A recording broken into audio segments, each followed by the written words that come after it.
iman kepada hari akhir. Hari akhir artinya hari penghabisan kehidupan di dunia. Jadi disebut hari akhir ya, karena habis setelah itu di dunia selesai. Hari akhir disebut juga sebagai hari kiamat, yaitu hari datangnya kehancuran di alam semesta, the judgment day, hari hancurnya segala apa yang ada di alam semesta ini. Banyak ayat di Al-Quran yang menggambarkan tentang peristiwa huru hara terjadinya kiamat. Di antaranya surat yang sangat kita hafal ya, surat Al-Zalzalah. A'udzubillahi minasyaitonirrajim. Idza zulzilatil ardu zilzalaha. Jadi di antara mukjizat Al-Quran adalah bunyi ayatnya itu juga menggambarkan suasana kondisi yang terjadi. Jadi hari kiamat itu hari yang sangat menggoncangkan jiwa, hari yang sangat meresahkan dan menakutkan. Orang-orang panik ketika terjadi kiamat. Kenapa panik? Karena terjadi yang namanya goncangan yang sangat keras, gunung meletus, ya, bumi terbelah, lautan meluap. Segala peristiwa-peristiwa yang kita gambarkan hari ini sebagai bencana alam itu akan terjadi dengan sangat keras dan dahsyat. Nah, ini digambarkan dalam ayat idza zulzilatil ardu zilzalaha. Jadi kalau kita bacanya benar, maka kita akan bisa merasakan getaran dari ayat itu. Idza zulzilah. Zulzilah itu apa? Goncangan. Nah, jadi ayatnya saja bunyinya sudah menakutkan. Idza zulzilatil ardu zilzalaha. Za keras, menggoncang jiwa. Jadi bumi pada hari itu digoncangkan, bukan sekedar goncangan biasa, tapi goncang yang segoncang-goncangnya, sekeras-kerasnya. Bapak Ibu masih merasakan gempa tidak?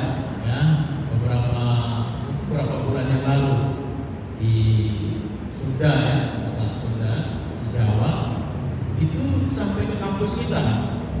Ya, saya waktu itu ada di lantai 4. Maka ketika goncangan terjadi, goyangannya terasa begitu kuat. Itu belum berapa skala Richter, itu katanya cuma sekitar 5 ya, 5 sampai 6, belum apa-apa. Waktu terjadi tsunami di Aceh, sehingga air laut surut menghilang beberapa saat, kemudian tiba-tiba datang gelombang air besar masuk ke daratan. Korban jiwanya luar biasa, itu tahun 2004 ya.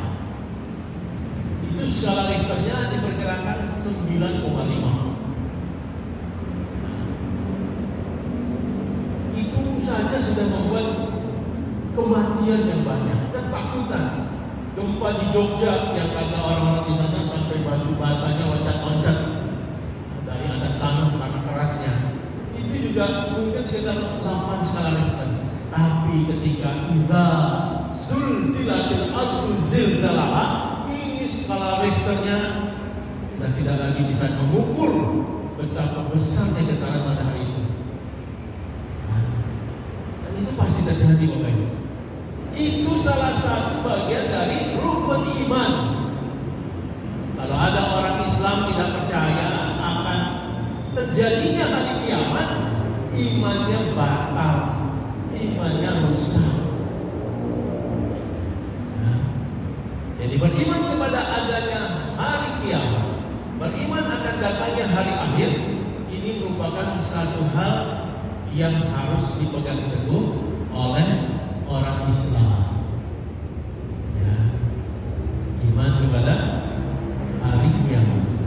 Di dalam hadis, di banyak ayat Allah nempelkan iman kepada Allah dengan iman kepada hari akhir. Contoh hadis, man kana yu'minu billahi wal yawmil akhir. Barang siapa yang beriman kepada Allah dan hari akhir. Nah, itu. Jadi ketika iman kepada Allah itu rentetannya dia percaya akan adanya hari akhir. Tidak cukup hanya beriman kepada Allah tapi dia tidak percaya adanya hari akhir. Nanti imannya tidak sempurna, tidak benar. Karena hari akhir ini yang beritahu siapa? Hari akhir ini yang beritahu adalah Allah Subhanahu wa Ta'ala. Jadi untuk iman yang kelima yaitu beriman kepada hari akhir. Nanti tanda-tandanya apa? Ini di hadis ini di paling bawah dijelaskan. Kita tidak perdalam dulu, kita coba tahan. Kita tanda hari akhir apa? Nah, ini masih di rangkaian hadis ini disebutkan. Itu iman yang kelima. Jadi percaya akan datangnya hari kiamat. Kiamat ada dua, Bapak Ibu ya. Kiamat ada dua, yaitu kiamat kubro dan kiamat sugro. Kiamat kubro apa? Itu yaitu hari hancurnya alam semesta. Itu kiamat kubro. Nah, kiamat sugro adalah kematian yang mendatangi setiap individu manusia. Itu kiamat namanya. Itu kiamat kecil ya. Misalnya orang tua kita meninggal, itu kiamat begitu. Tetangga kita ya, beberapa pekan lalu Profesor Bambang Purwoko ya, dosen FEB meninggal. Itu kiamat sugro, kiamat kecil. Tapi kalau yang kiamat besar, nah itu hari kiamat nanti, hari akhir. Nah itu yang dikatakan